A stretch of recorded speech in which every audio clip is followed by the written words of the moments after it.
देखिए supreme court का एक लैंडमार्क जजमेंट निकल के आ रहा है। जजमेंट क्या है कि 5 सितंबर 2021 को ये नेशनल डिफेंस एकेडमी का जो एग्जाम होने वाला है, इसमें वुमेन को भी बैठने की परमिशन दी जाएगी। अब तक वुमेन को वहां बैठने की परमिशन नहीं है, इसका नोटिफिकेशन भी मैं आपको दिखाता हूं। कुश कालरा नाम के पर्सन ने क्रेडिट पिटीशन डाली सुप्रीम कोर्ट में, और कुश कालरा ने बोला कि भाई एनडीए के एंट्रेंस एग्जाम में सिर्फ मेल रिक्रूटमेंट होता है, वुमेन रिक्रूटमेंट नहीं होता है, और this is a violation of article 14, article 15, article 16 and article 19 of the constitution. तो सुप्रीम कोर्ट ने गवर्नमेंट रिप्रेजेंटेटिव्स को बुलाया। गवर्नमेंट की तरफ से कौन आई? तो additional solicitor general Aishwarya Bhati यहाँ पे आई गवर्नमेंट की तरफ से। इन्होंने क्या बोला गवर्नमेंट स्टांस को? इन्होंने बोला कि देखिए वुमेन को जिन पोजीशंस में अलाउ किया गया है इंडियन एयरफोर्स में, इंडियन आर्मी में, उनके लिए मोड ऑफ रिक्रूटमेंट ऑलरेडी तय है। तो मोड ऑफ रिक्रूटमेंट के आधार पर अगर एक वुमेन को एक एग्जाम में नहीं बैठने दिया जा रहा, इसका मतलब ये नहीं है कि उनके फंडामेंटल राइट्स वायलेट हो रहे हैं। मैंने जो बोला आपको समझ में आया? नहीं समझ में आया? मैं बताता हूं। 2015 से इंडिया के अंदर वुमेन को एयरफोर्स के अंदर कॉम्बैट रोल्स अलाउड है। आपको पता है कि एयरफोर्स में एक फाइटर पायलट होता है या एक हेलीकॉप्टर पायलट होता है, और वो प्लेन को या हेलीकॉप्टर को उड़ा के लेके जाता है वार जोन में। तो इस कैपेसिटी में वुमेन कॉम्बैट रोल्स में डिप्लॉयड है इंडियन एयरफोर्स में। लेकिन इंडियन आर्मी की ओवरऑल अगर आप टोटल स्ट्रेंथ देखोगे तो 3% वुमेन है, लेकिन ये कॉम्बैट रोल्स में डिप्लॉयड नहीं है। अब अगर आपको एयरफोर्स ज्वाइन करनी है कॉम्बैट रोल आपकी इंडियन एयरफोर्स में, तो आपको क्या करना पड़ेगा? आपको एफकैट का एग्जाम देना पड़ेगा। एफकैट में 3 कैटेगरी होती है, एक जनरल कैटेगरी होती है, एक आपकी टेक्निकल कैटेगरी होती है, एक नॉन टेक्निकल कैटेगरी होती है। जनरल कैटेगरी में आप फ्लाइंग के फील्ड में घुस सकते हो और बाद में धीरे धीरे करके आप कॉम्बैट मोड में फाइटर पायलट बन सकते हो थ्रू एफकैट। लेकिन अब प्रॉब्लम यहां पे क्या हो रही है? प्रॉब्लम यह है कि अभी रिसेंटली जो एनडीए का नोटिफिकेशन आया था 9/6/2021 को, 9 जून 2021 को एग्जाम होने वाला 5 सितंबर को। अब अगर आप ओवरऑल इस नोटिफिकेशन को ठीक से देखो तो इसमें कितनी सीटें हैं? यहाँ पे सीटें देखते हैं एक बार। 370 सीटें आपको यहाँ पे नजर आ रही हैं, जिसमें 208 आर्मी की हैं, 42 नेवी की हैं, 120 एयरफोर्स की हैं। इसमें 28 ग्राउंड ड्यूटीज के लिए भी हैं।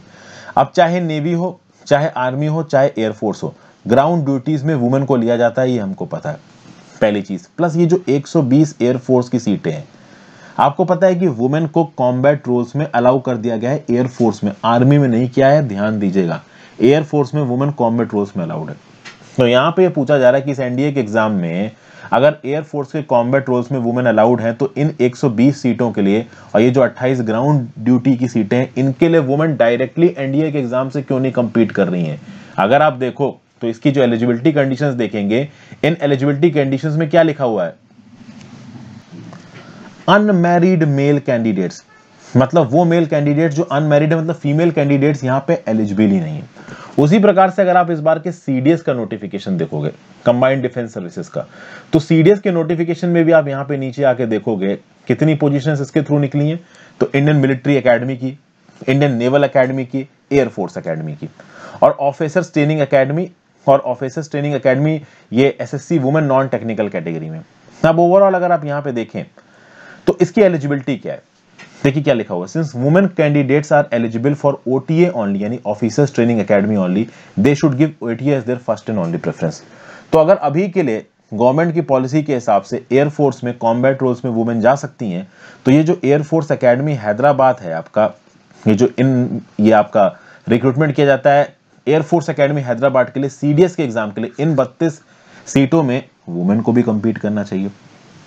तो सीडीएस के एग्जाम के रिस्पेक्ट में आईएमए में वुमेन की एंट्री के लिए ऑलरेडी सुप्रीम कोर्ट में केस स्टैंडिंग है, और अभी जो रिट पिटीशन फाइल हुई है वो इसलिए फाइल हुई कि एनडीए के एग्जाम में केवल अनमैरिड मेल कैंडिडेट्स ही क्यों, वुमेन क्यों नहीं अलाउड है यहाँ पे। अब आप पॉइंट को समझने की कोशिश करो। सरकार की जो रिप्रेजेंटेटिव आई है एडिशनल सॉलिसिटर जनरल, उनका ये बोलना है कि देखिए सर, वुमेन को जिन जिन भी कैपेसिटीज में अलाउ किया गया है, उन कैपेसिटीज में उनके लिए प्रॉपर मोड ऑफ रिक्रूटमेंट पहले से तय है। तो सिर्फ एनडीए और आईएमए में या फिर एयरफोर्स एकेडमी में डायरेक्ट एंट्री नहीं मिल रही वुमेन को, इस बेसिस पे आप ये नहीं कह सकते कि उनके राइट्स वायलेट हो रहे हैं। अभी इसके केस में आपको मैं करंट की न्यूज भी बताना चाहता हूं। 15 जुलाई 2021 को एक न्यूज आई थी जब सुप्रीम कोर्ट ने परमानेंट कमीशन दे दिया था उन 147 वुमेन को जिनको इंडियन आर्मी की तरफ से परमानेंट कमीशन नहीं मिलेगा। अब आप बोलोगे परमानेंट कमीशन क्या होता है? देखिए, जब शॉर्ट सर्विस कमीशन में रिक्रूटमेंट होता है किसी भी मैन का या किसी भी वुमेन का, तो जब उसकी ओटीए में ट्रेनिंग होती है, एक फिक्स्ड 10-12 साल काम करने के बाद उनके पास दो चॉइसेस होती हैं, या तो वो कंटिन्यू करें, परमानेंट कमीशन ले लें, या वो रिटायर हो जाएं। जो एक्स सर्विसमैन का कोटा होता है वो उनको मिलता है जो रिटायर हो जाते हैं। लेकिन अगर आप परमानेंट कमीशन लेते हो तो उसकी क्या कंडीशंस हैं? ये कंडीशंस बहुत स्ट्रिक्ट थी वुमेन के लिए, तो उनको आसानी से परमानेंट कमीशन नहीं मिलता था। तो सुप्रीम कोर्ट ने बोला परमानेंट कमीशन तो देना ही है। लेकिन यहां पे डायरेक्ट रिक्रूटमेंट की बात हो रही, वुमेन ओटीए के थ्रू तो आती हैं आर्मी में, वुमेन एफकैट के एग्जाम के थ्रू भी आर्मी में आती हैं। अब एफकैट के through definitely women combat mode में एयरफोर्स में आ रही हैं, बट डायरेक्ट एनडीओ के थ्रू क्यों नहीं? और आगे आने वाले समय में यह सवाल भी पूछा जाएगा कि डायरेक्ट आईएमए के थ्रू क्यों नहीं? तो अब एग्जाम के मोड को भी लेके यहां पे सवाल उठ रहे हैं। देखिए, हमारी सरकार से एक बहुत बड़ा सवाल तो पहले ही पूछा गया है। क्या पूछा गया है? हमारी सरकार से यह पूछा गया है कि भाई आप एनडीए और आईएमए इनके थ्रू आप डायरेक्टली वुमेन कैंडिडेट्स को रिक्रूट क्यों नहीं कर रहे हो? अब ये एक बहुत बड़ा सवाल है। सरकार ये बोल सकती है कि भाई इंडियन आर्मी की फाइटिंग पोजीशंस में, कॉम्बैट पोजीशंस में वुमेन डिप्लॉयड नहीं है। एक बार सुप्रीम कोर्ट ने पूछा क्यों नहीं डिप्लॉयड है, तो आपने शेरशाह मूवी देखी होगी। शेरशाह मूवी में आपने देखा है कि किस प्रकार से सिद्धार्थ मल्होत्रा, जो कि हमारे ऑनरेबल विक्रम बत्रा थे, वो लड़ रहे थे। अभी ऐसी कंडीशंस में फिजिकली और साइकोलॉजिकली फिट नहीं है वुमेन लड़ने के लिए, ऐसा सरकार का बोलना है। प्लस क्या होता है कि जब आपकी पोस्टिंग्स होती है बॉर्डर में, तो बहुत टफ टाइम में पोस्टिंग्स करनी पड़ती है। रात रात में 14-14 घंटे की शिफ्ट लग रही है, 16-16 घंटे की शिफ्ट लग रही है, ना नींद आ रही है, ना खाना मिल रहा है। तो इस प्रकार की कंडीशंस वुमेन झेल पाएंगी या नहीं झेल पाएंगी, इस बात के ऊपर सवाल उठाया गया। तो अभी भी इंडियन आर्मी बिल्कुल खिलाफ है वुमेन को कॉम्बैट रोल्स में लाने के लिए। तो भाई गवर्नमेंट की ऑफिशियल पॉलिसी ही नहीं है कि अभी वुमेन को कॉम्बैट रोल्स में लेके आओ, लेकिन एयरफोर्स में कॉम्बैट रोल में आ सकती है। और सीडीएस के एग्जाम के थ्रू एयरफोर्स की भी एंट्री होती है, एनडीए के एग्जाम के थ्रू भी एयरफोर्स की एंट्री होती है। तो जो डायरेक्ट एयरफोर्स की एंट्री है केवल मेल कैंडिडेट्स को क्यों मिल रही है, वुमेन कैंडिडेट्स को क्यों नहीं मिल रही है, यह सवाल यहां पे सुप्रीम कोर्ट पूछ रही है।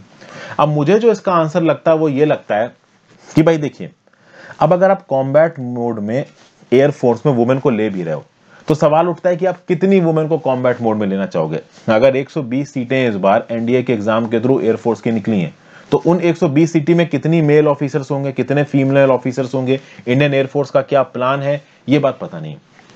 कल की डेट में मान लो वुमेन अलाउ हो जाती है एयरफोर्स में ज्वाइन करने के लिए, और 120 सीटों में सिर्फ वुमेन ही सिलेक्ट हो जाती हैं, तो क्या इंडियन एयरफोर्स इस चीज के लिए तैयार है? ऐसे कुछ बहुत ट्रिकी सवाल हैं जो कि अभी की सरकार के सामने खड़े हुए हैं। और सिर्फ एनडीए के एग्जाम को लेके नहीं, आईएमए के एग्जाम को लेके भी अभी बवाल उठेगा। ये चीज इतनी आसानी से सॉल्व होने वाली नहीं है। तो जल्दी ही सरकार को यहाँ पे अपनी पॉलिसी बिल्कुल क्रिस्टल क्लियर करनी पड़ेगी। एयरफोर्स के कॉम्बैट मोड में कितने मेन लेने हैं, कितने वुमेन लेने हैं, इस बात को उनको डिसाइड करना पड़ेगा। और अगर सुप्रीम कोर्ट ने यहाँ पे डिसीजन दे दिया कि एनडीए में जो वुमेन पेपर देने वाली हैं, हालांकि यूपीएससी को सीधे सीधे स्ट्रिक्ट इंस्ट्रक्शंस इशू किए हैं सुप्रीम कोर्ट ने कि 5 सितंबर वाले पेपर में वुमेन एग्जाम देनी चाहिए, और आप पूरी तरीके से इस बात को इंश्योर करेंगे कि वुमेन एग्जाम दें। ये बात सुप्रीम कोर्ट ने यूपीएससी से बोली है। हाँ, ये अलग बात है कि पेटिशन के फाइनल रिजल्ट के बाद ये तय किया जाएगा कि ये वुमेन सेलेक्टेड मानी जाएंगी या सेलेक्टेड नहीं मानी जाएंगी। तो इंडियन आर्मी का देखिए एक चांस तो बिल्कुल फिक्स है कि भाई इंडियन आर्मी में कॉम्बैट मोड में वुमेन को हम डिप्लॉय नहीं करेंगे। ये बात इंडियन आर्मी पे बिल्कुल फिक्स है, सरकार भी इस बात पे बिल्कुल फिक्स है। बट एयरफोर्स का जो कॉम्बैट मोड है, वहां पे जो वुमेन का डिप्लॉयमेंट है, किस नंबर में होना है, कितनी क्वांटिटी में होना है, कौन से एग्जामों के थ्रू होना है। अब सरकार तो बोल रही है कि भाई एनडीए और आईएमए इसमें सीधी एंट्री हम नहीं दे सकते। आईएमए तो खैर आर्मी का है, एयरफोर्स अकेडमी की बात कर लीजिए। तो सीडीएस के लिए जो एयरफोर्स अकेडमी की एंट्री होती है और जो एनडीए के एग्जाम के थ्रू एंट्री होती है, इन दोनों एग्जाम्स के थ्रू एयरफोर्स की जो एंट्री है कॉम्बैट मोड में, उसमें कितनी वुमेन एंट्री होगी, ये एक बड़ा सवाल उठ जाएगा अगर यूपीएससी वुमेन के फेवर में फाइनली ये पिटीशन दे देता है। अभी तो सरकारी इंस्टांस ये था कि सीडीएस वाले एग्जाम के थ्रू केवल ओटीए में जाएंगी वुमेन, और एनडीए में तो वुमेन की एंट्री नहीं थी। बट यूपीएससी अगर सुप्रीम कोर्ट अगर जबरदस्ती एंट्री देता है, तो कितनी सीटें फिक्स की जाएंगी वुमेन के लिए, कितनी मेल के लिए, वहां पे फिर वुमेन और जेंडर डिस्क्रिमिनेशन का इल्जाम लगेगा। तो सरकार को यहाँ पे अपने पॉलिसी स्टैंड को बिल्कुल फिक्स रखना पड़ेगा।